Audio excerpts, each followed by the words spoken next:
Assalamualaikum warahmatullahi wabarakatuh. Salam Ethos Energy. Ya, sambil main-main liburan di pantai kita belajar ya. Nah, banyak anak-anak main di pantai buat racing. Nah, kali ini kita bicara mengenai pompa ya. Saya mau sharing mengenai pompa buat teman-teman follower Ethos Energy ya. Gunanya pompa adalah untuk mentransfer fluida dari satu tempat ke tempat yang kita inginkan dengan parameter fluida flow rate tertentu dan pressure tertentu ya. Pompa itu ada dua jenis secara general kategorinya. Satu adalah pompa positive displacement, yang kedua adalah pompa non positive displacement ya. Pompa positive displacement fluidanya mengalir dalam satu arah, dia nggak bisa balik ya, dan dia pressure-nya naik terus sampai ke angkasa ya, sampai pada kemampuan si peralatan pompanya ya.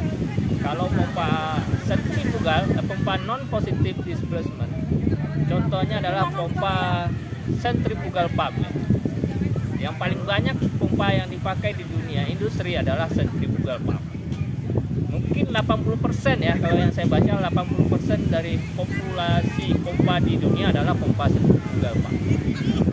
Nah, di rumah kita itu banyak menggunakan pompa ya, itu pompa centrifugal pump.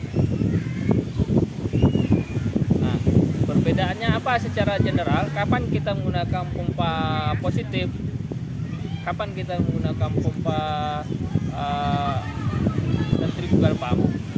Tentu tergantung pada parameter ya, desain yang kita inginkan gitu ya.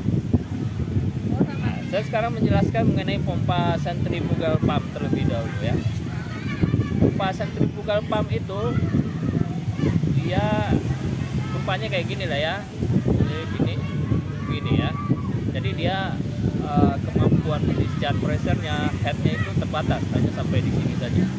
Jadi kalau kita shut off pressure-nya, kita tutup valve discharge-nya, dia hanya pada pressure tertentu saja ya, tidak bisa melebihi. Cuma kalau shut off pressure tidak boleh lama-lama, karena dia fluidanya nggak mengalir dan itu bisa menyebabkan panas pada pompa dan itu bisa merusak.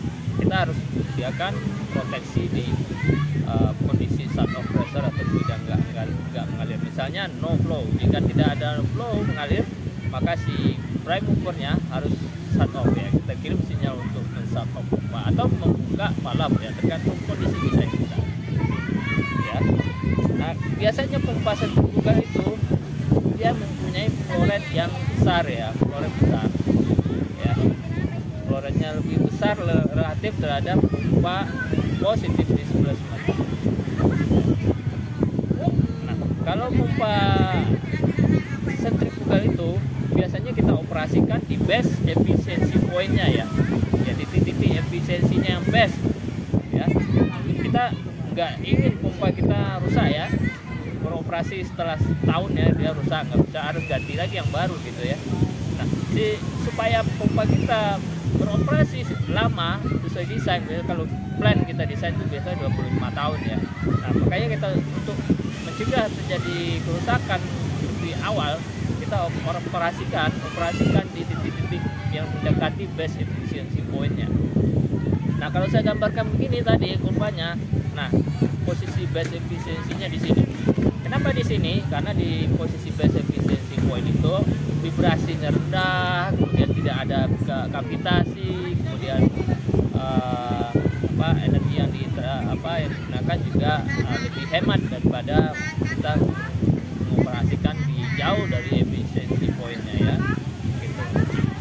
Jadi kalau pompanya vibrasi, itulah salah satu tanda dia beroperasi tidak di best efisiensi poinnya. Jadi kalau kita mengoperasikan pompa, dia smooth, vibrasinya di kategori di bawah standar, misalnya 1 mm per second atau berapa gitu ya, dia smooth ya vibrasinya. Kalau kita dengar nyaman, kita di kuping kita, berarti itu dia pompanya udah lumayan bagus, itu praktisnya ya. Nah, sekarang kita pindah ke pompa piston ya, positive displacement ya. Pompa ini banyak digunakan untuk fasilitas-fasilitas yang ingin mentransfer fluida dengan head yang besar ya, jadi sangat jauh ya, berkilo-kilometer kita mau transfer, kita menggunakan pompa yang headnya besar ya. Cuma keterbatasannya flow rate-nya relatif lebih kecil dibandingkan si pompa sentrifugal ya, sentrifugal pump. Nah, kalau tadi kita berbicara discharge pressure-nya si sentrifugal pump seperti ini pressure nih ya, flow ya, terbatas. Sementara kalau kita bandingkan dengan posisi pompa positive displacement piston pump, pompa ini mempunyai pressure yang sangat tinggi ya. Kalau engine-nya masih kuat, dia akan naik terus sampai ke atas ya. Sekarang tergantung pada kekuatan si material yang kita desain ya, misalnya si casingnya, kemudian si ring pistonnya gitu ya. Kalau dia nggak kuat, dia akan rusak di situ ya. Nah, tentunya kita nggak mau mengoperasikan pompa piston kita rusak ya, karena harganya mahal ya. Kalau di industri migas itu si pompa piston reciprocating itu harganya sampai jutaan dolar ya, berapa miliar itu ya, mungkin 40 miliar kali ya, 40 miliar dengan kita kesalahan operasi sedikit terus dia rusak. Wah, ini sangat rugi sekali perusahaan tempat kita kerja, dan mungkin kita dicat gitu ya, karena kita salah desain, salah dalam ini. Tentu kita nggak ingin terjadi seperti itu. Kita sebagai engineer punya tanggung jawab untuk mendesain, memilih pompa yang beroperasi aman, kemudian produksi lancar gitu ya. Nah, itu kita harus bisa memilih sesuai dengan karakteristik pompa tersebut ya. Nah, ini tentunya di pompa positive displacement kita harus ada requirement dasar, ada kode dan standar yang harus kita penuhi. Misalnya dia harus punya safety device ya, misalnya PSP, pressure safety valve.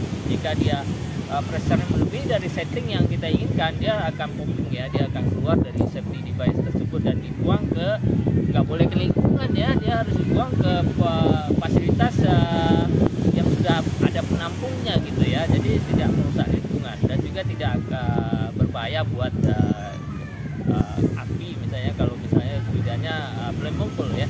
Nah, itu harus kita pastikan bahwasanya pompa yang beroperasi, khususnya pompa yang sangat kritikal adalah pompa piston reciprocating pump. Kita harus memastikan bahwasanya pompa itu sudah comply dengan code dan standar ya. Code dan standar apa ya? Misalnya American Petroleum Institute ya. Kita harus pastikan comply dengan regulasi yang sudah disepakati oleh engineer seluruh dunia ya. Khususnya di bidang misalnya di oil ya, kita harus mengacu pada API.